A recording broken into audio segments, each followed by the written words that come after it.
or did you expect him to play as long and be as effective? I didn't expect him to be as effective, but I was hoping he could play 20. We talked about it before the game that he'd play half the game and David played the other half.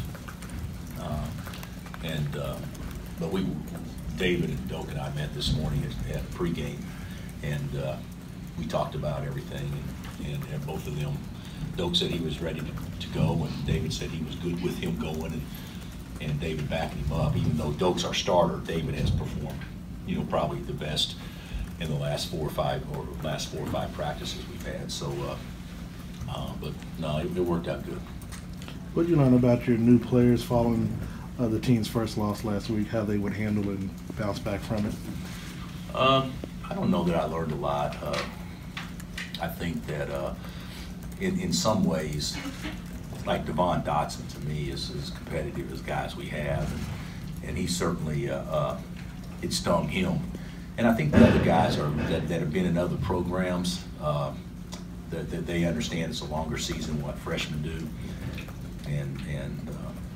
But I thought as a group we bounced back okay. I don't think that, the basketball's different. You can't, with every loss, we got to have a bounce back game. And you don't emphasize it like that.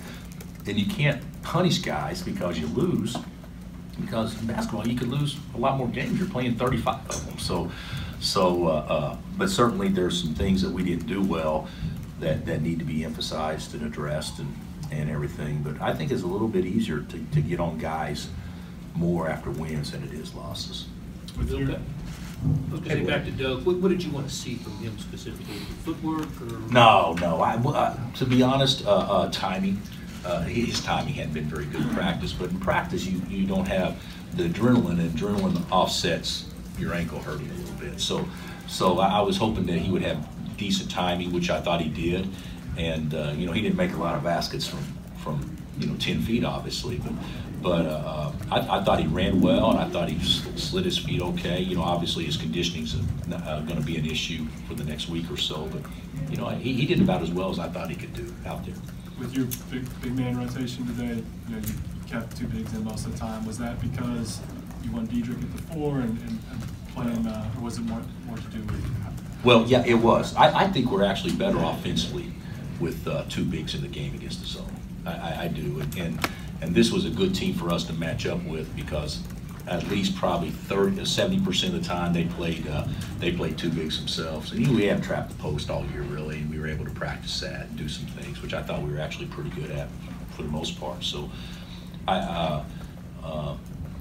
and we need to see Diedrich and Doak play together because that's going to be the guys that are out there the vast majority of the minutes.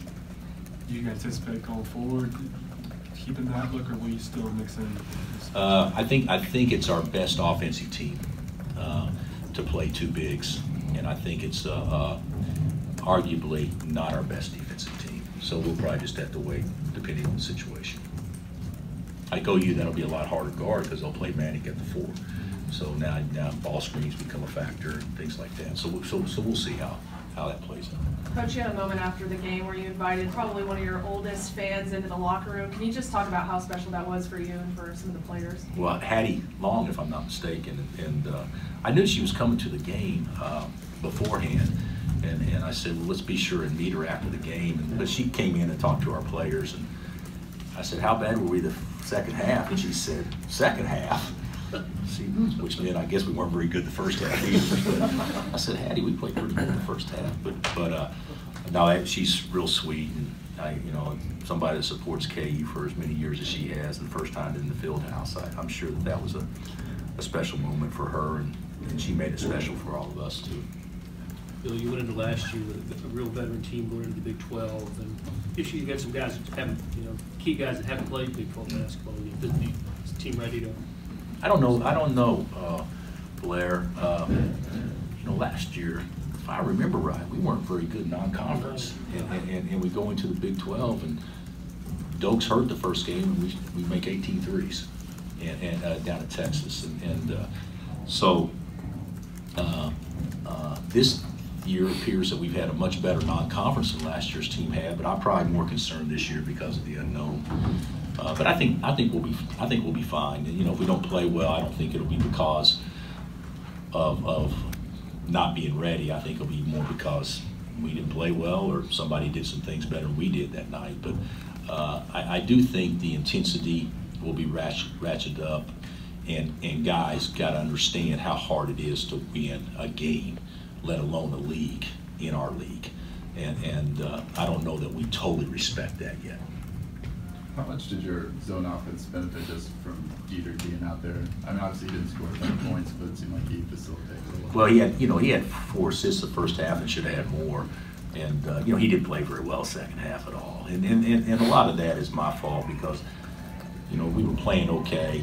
In a game in the Big 12, I'm not going to play 11 minutes and a half. When he's not in foul trouble. So just want to give everybody a chance to play. But when you have Doak and him in there together, he's got a big guy he can throw it to. When he plays small, he doesn't have a big guy to throw it to. So it makes him a better passer whenever Doak's in the game. You talked the other day about getting cutting Marcus's minutes a little bit just to give him a break and that kind of thing.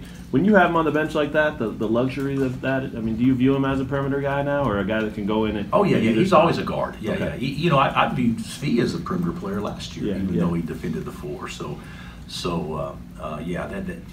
a guard. He didn't play as well today, but I do think he's a really good player. And whether or not he starts or doesn't start, I do think he's better in the role that we have him in right now, rather than being a starter and playing 35 a game. I don't think that's best for our team. Even though it's great for him, I'm not sure that'll play out to be good for us. Coach, has your view of the league as a casual observer of other teams changed since non-conference season? Yeah, I think so. I think it's this way every year though with me. Going into our league, it seems like our league, as much as any league in the country, loses guys that were the best players and the most dominant players in our league. And you think, well, how could your league be as good next year? And what our league does, whether it be Steve or Bruce or Chris or whoever, it makes no difference. Jamie, we have done a great job, our league, of recruiting guys that aren't the 5-star names. And so when you don't recruit those guys and everybody else is only talking about those 5-star names nationally, it leads you to believe, well, is our league going to be down because you don't have those same guys? And then by the end of non-conference play, you realize that those guys have recruited are ever been as good as 5-star guys. So yeah, I think the league is actually better than what I thought it would be. I thought it'd be good, but I didn't think that we would be the top-ranked league in the country, going into conference play.